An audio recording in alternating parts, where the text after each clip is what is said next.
Good evening बंधुरा welcome back to my channel.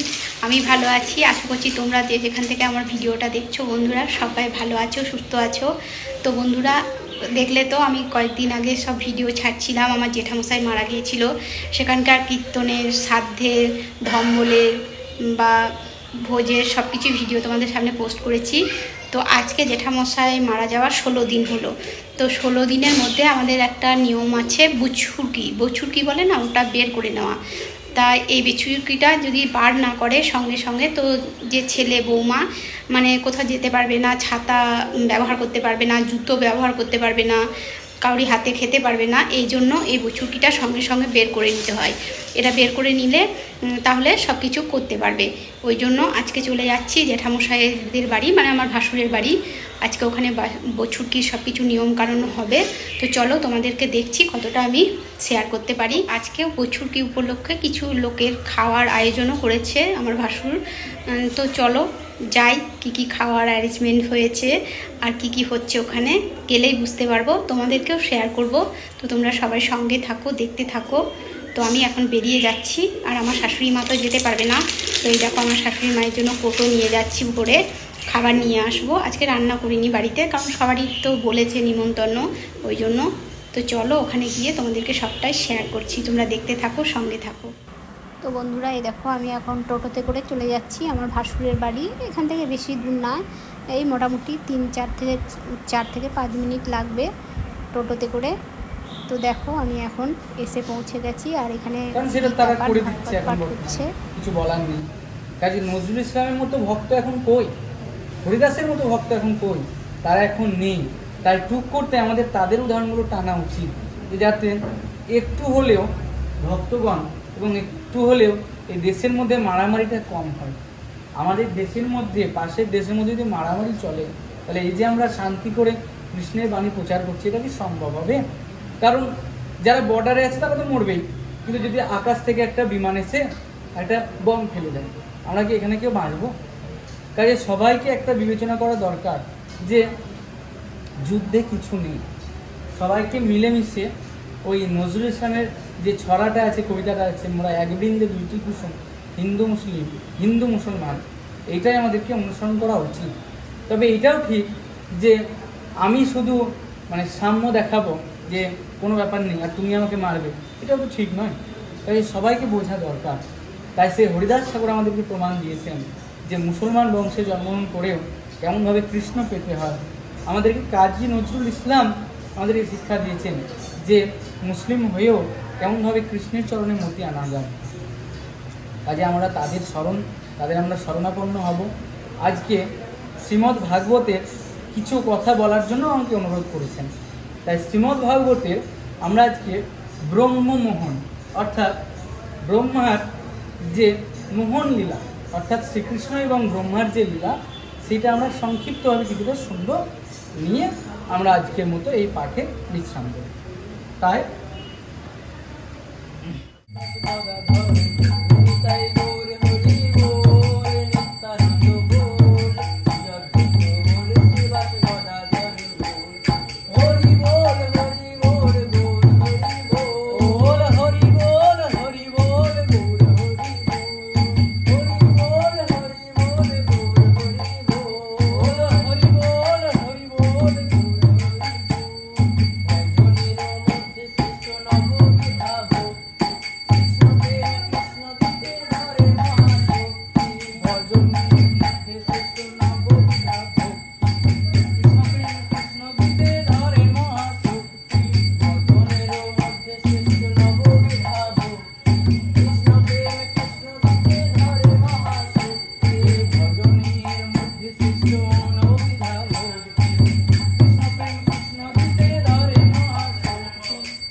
বন্ধুরা দেখো এখন রান্নার দিকে চলে এলাম, সব কিছু শেষ হয়ে গেছে। এখন হয়েছে মাছের কালিয়া, শাক, চাটনি, ডাল, স্যালাড, তারপরে পটল, আলু, চিংড়ির তরকারি, একটা পাঁচমিশালি তরকারি। তো সবাই খেতে বসে পড়েছে, এখন আমরাও খাচ্ছি। আর বন্ধুরা এখানে গীতা পাঠ, ভাগবত পাঠও হয়েছিল, ওইটা আমি তোমাদেরকে আজকে ওই অংশটা তুলে ধরিনি। ভাগবত পাঠের অংশটা আমি তোমাদেরকে এর পরের ভিডিওতে 3টে পার্টে ছাড়বো। বন্ধুরা আজকের মতো এইটুকুই। তোমাদের যদি ভালো লাগে আমার ভিডিও একটু লাইক, কমেন্ট, শেয়ার করে দিও। আর নতুন বন্ধুরা আমার চ্যানেলটাকে একটু সাবস্ক্রাইব করে বেল বাটনটা প্রেস করে আমার পাশে থেকো। তো আজকের মতো এইটুকুই, টাটা, বাই বাই। সবাই ভালো থেকো, সুস্থ থেকো, টাটা।